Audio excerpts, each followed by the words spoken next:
Hey, small group leader, Josh Rose here with the groups team at Rush Creek Church, and I wanted to talk to you about the disengaged group leader.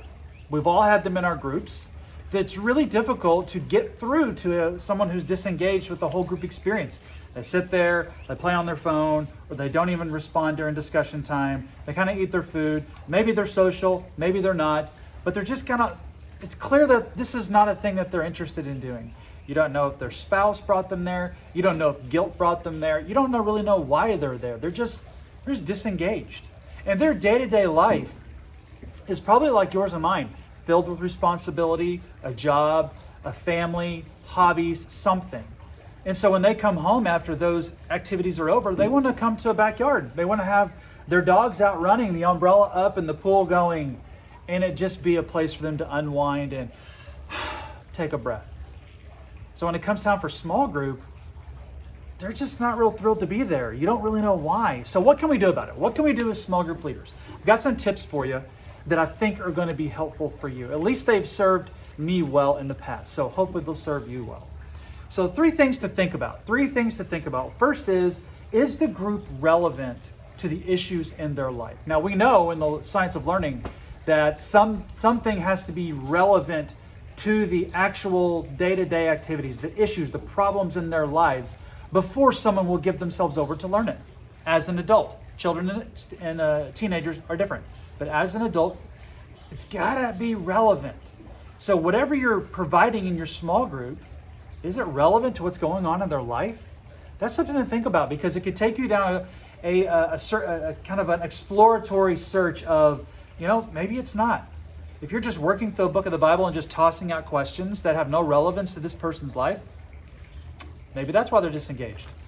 Another thing to think about is, do you have a sense of where they are on the spiritual continuum? Okay? A real quick way to think about this, if you're unfamiliar with the spiritual continuum, is you think of kind of like a timeline from back in the school days, and over here is -10. They're far away from Jesus as you can be. And over here is +10. They're walking step in step with Jesus. Where are they on this spiritual continuum? And that may shed some light on why they're disengaged. Maybe they need to hear the gospel. Maybe they're lukewarm and they're stalled in their spiritual walk. Where are they? Do you even know that? That can give you some good action steps. The third question to think through is, where are they on the developmental continuum? Where are they on the developmental continuum? Now, developmental continuum can mean a lot of different things. I'll let you decide what that means for you. For me, I usually think about the different continuums whenever I'm assessing the different people in my group. I think of the leadership continuum, the emotional continuum, the potential for leadership continuum, the spiritual continuum, the emotional continuum, the desire continuum. You can just keep going on and on and on. But where are they on the spiritual continuum? How close are they to understanding their story and how that relates to God's story? How close are they to Jesus himself? Asking those questions and going down that route, I think, is going to be productive for you in determining, why are they disengaged in my group? So what are some practical things that you can do?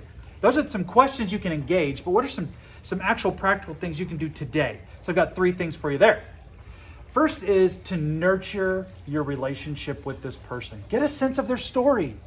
Find out, what was it like when everything was peaceful and all was well in their story. That's how all of our stories start out, actually. And then there's a moment, the Genesis 3 moment, where something is shattered. We recognize that we want it our way, not God's way. So that sinful moment. And for some people that happened over and over and over again, they're not really cognizant of that. For others, it was a traumatic experience. It was a date rape. It was an abusive parent. It was a car accident. It was a loss of a job. It was a broken relationship with a sibling. It could have been something traumatic, or it could have been something that's not. My heart just kind of hardened up and stalled, and I've been in this numb place for a while. Where is that? And then, of course, most of our lives, after it's shattered, we have this search for restoration. We're trying to find, really, we're looking for Eden. We're looking for that union with God, that shalom. So what does the search for restoration look like for them? And then finally, is it restored? Is shalom restored in them? If not, where are those pivot points, those pain points that keep tripping them up? So nurture relationship with them and get a sense of their story. The second thing is to design your learning experiences in your group around the head, the heart, and the hands. You want to engage all learning, big word, modalities, the ways in which we do activities. Do we engage things with words and thoughts? Do we engage things with attitudes and opinions? Do we engage things with action and moving around and tactile?